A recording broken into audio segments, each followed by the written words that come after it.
So per link delay measurements. In terms of flooding in ISIS, it's clear. It's 7810.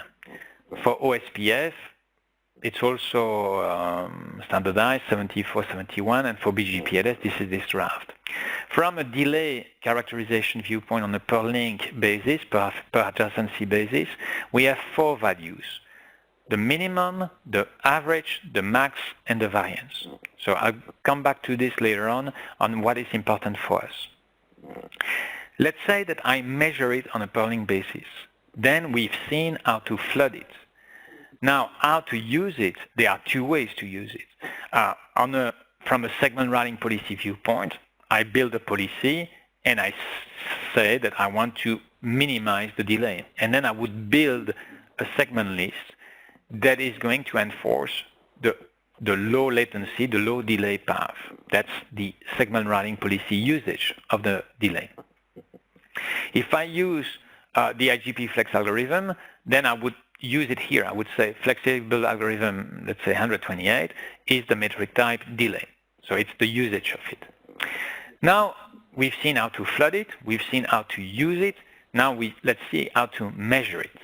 So there are 4 values on a per link basis. And it's important to see that from a routing viewpoint, I need to readmit Gaurav. From a routing viewpoint, we want to use the minimum. Why? Because the minimum is a measure of the propagation delay. The propagation delay is the fiber length divided by the speed of light. These are 2 constants. The propagation delay is a property of the topology. It's a stable characteristic of the topology. This is controllable by routing. It may change, and it is very important to detect a change. If the underneath DWDM layer or OTN is changing, the circuit might take another side of the ring instead of the path that was expected.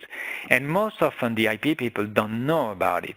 And when they thought they were going, let's say, from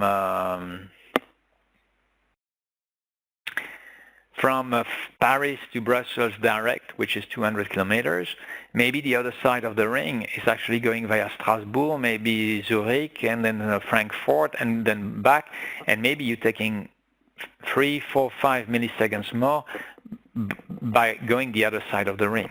And this you would not know. Here, the dynamic measurements will detect it.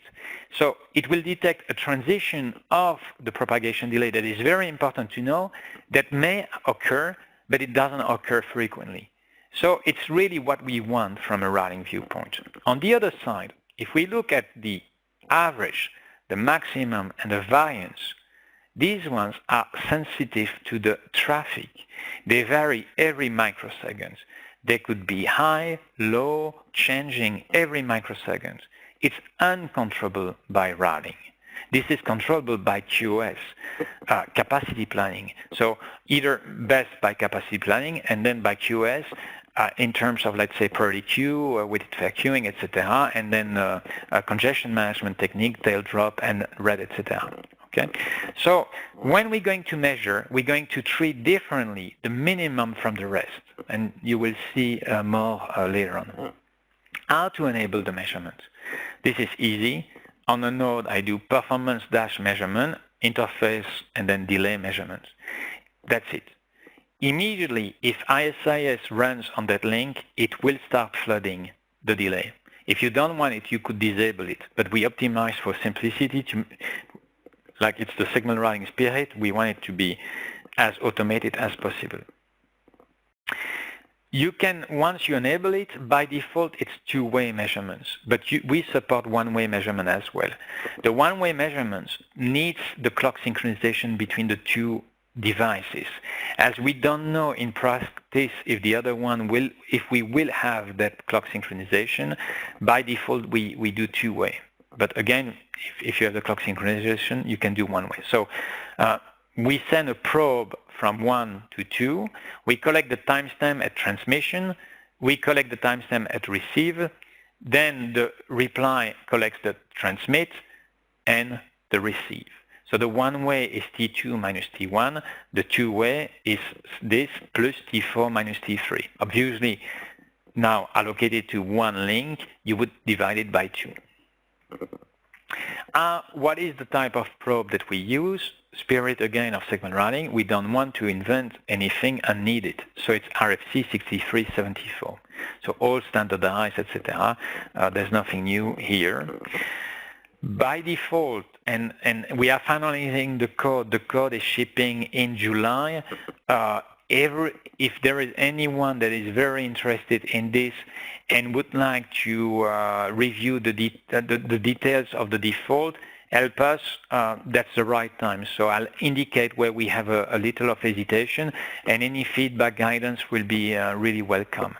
So by default, we send a query every 3 seconds. Every 30 seconds, we say that we have a probe. A probe is 10 queries. So a probe will be when we aggregate, when we compute the minimum, average, maximum, and variance. Okay. So every 30 seconds, we're going to compute this minimum, average, max, and variance, and we're going to trigger a last probe EDT.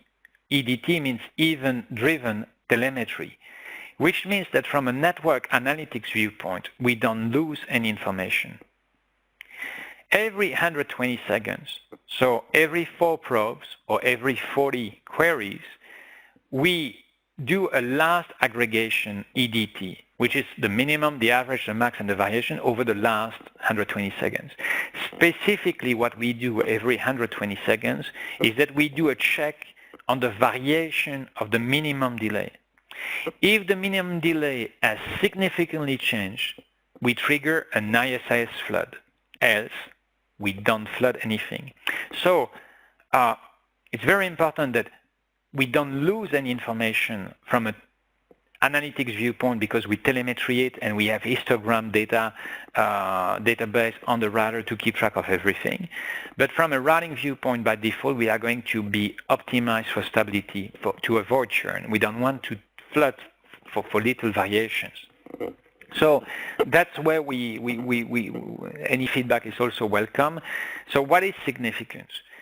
We say that a change is significant if the minimum delay over the last 120 seconds has changed compared to the last minimum delay that we've been flooding by 10% and at least 1 millisecond. A week ago, the code was set for 10% and 500 microseconds. And we then changed it to 1,000 microseconds, so 1 millisecond, thinking that by default people would measure at the millisecond granularity viewpoint. 1 millisecond is worth 200 kilometers of fiber. So let us know if we would reset it to 500 or another value, let's say 500 microseconds, it would detect a change of optical circuit of 100 kilometers. So this is difficult for us to know whether the default should be 100 kilometers of fiber or 200 kilometers of fiber, etc. So any guidance, welcome. That's a visualization of the stability. From a analytics viewpoint, we don't lose anything. From a routing viewpoint, we are really avoiding, filtering any change that is not needed. The worst case to detect an optical path change is 240 seconds. So let me explain why. If I have, if I go Paris to Brussels via the shortest, the good side of the ring, and so it's 200 kilometers, so it's 1 millisecond. And I had the last check just epsilon ago, and then unfortunately the ring changed, the optical circuit is changed to go via Zurich, Frankfurt, etc., and it takes now 5 milliseconds more. The first query is sent when the circuit was still on the direct path. So the first query is seeing 1 millisecond. And so for the next 120 seconds, the minimum is going to be 1 millisecond. And while for the 129 seconds, for the 119 seconds, it was 5 milliseconds. Unfortunately, the minimum is tracked by the minimum. So you will need to wait for the second 120-second period, where the minimum will always be 5 milliseconds, to finally see, it has been going from 1 to 5. It's more than 10%. It's more than 1 millisecond. I flood. So that's the worst case.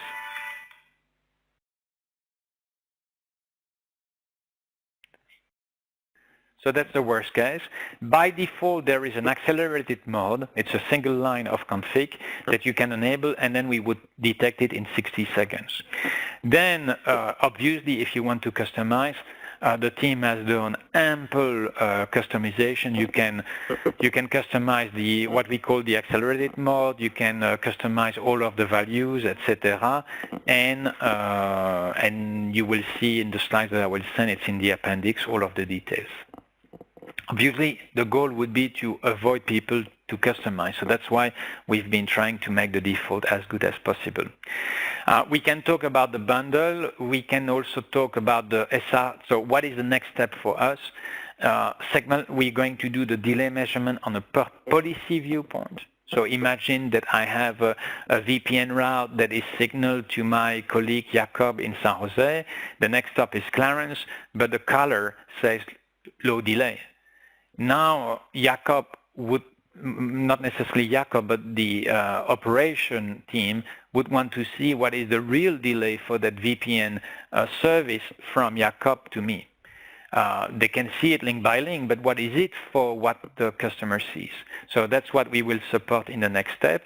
And then we will also support loss measurement. For the delay, it's fine to do it with probes. But for the loss, the goal currently is to do it for measuring the real traffic, so not with probe. We're going to really measure the customer traffic. And then potentially do it per link loss measurement as well. We are convinced to do per policy delay and loss. We are not so sure whether we need to do per link loss, because maybe this is something that you get from the layer 1 statistics. So any feedback there is welcome. And that's it. So that the conclusion is that it's integrated with all the rest and it gives us the delay metric that we really want for the SRTE policies or for the flexible algorithm.